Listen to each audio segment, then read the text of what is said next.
シャワー。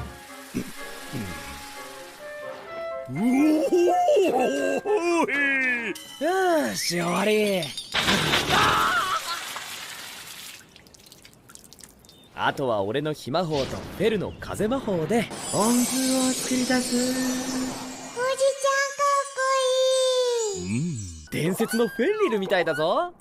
フェンリルだが、これからも月に 1,2 回はフェルを洗うからな。なぬ、これで終わりではないのか。今のふさふさでピカピカのフェルおじちゃん。まあ